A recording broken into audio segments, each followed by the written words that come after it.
So the big picture for this lesson is directed graphs. So another way to use vertex edge graphs is as process diagrams. And let me talk about what we have here. So this is a cooking situation, and it's basically for a small meal, chicken, rice, carrots. So the times of each are given above, the preparation time and the cook time. And of course, the cooking has to happen after the preparation. And that's what this graph represents below here. The arrow pointing from task 1 to task 4, the 60 to 15, shows that the cooking has to happen after the preparation. So this means that you can't start cooking the chicken until the marinating is done. And the same thing with cooking the rice and cooking the carrots. And this is called an order requirement digraph. Here's a more complicated example involving yams, turkey, and pie. And there's a prep time, a bake time, and a cooling time. So let's look at each process. Now, task 1, the prep of the yams. Task 2, prep of the turkey. Task 3, prep of the pie. And then across the middle, these are all the cook times. And then at the end, these are the cooling times. So what are these diagonal arrows here?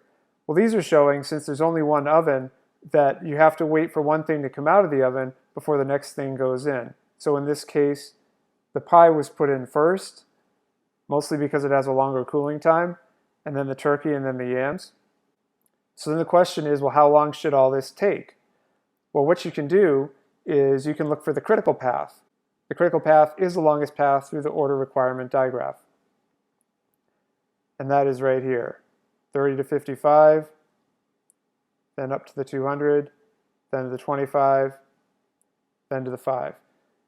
Because if you add all the various combinations, 35, 25, 5, 30, 220, this one, 30, 55, 225, 5, that is the longest path.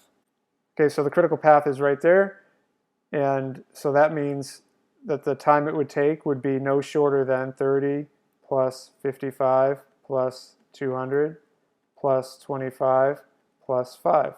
And you would add all that up, and that would give you the time for the critical path.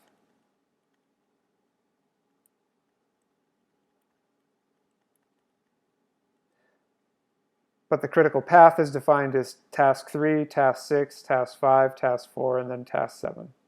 So one way to make this finish faster would be to maybe speed up part of the process on the critical path, because the entire process depends on this path length. So if, for example, you could make the pie prep a little quicker. So if you took 20 minutes instead of 30 minutes to prep the pie, then the critical path would be shortened by 10 minutes. So by shortening the critical path, you would shorten the overall time that it would take. Well, that's the big picture for this lesson.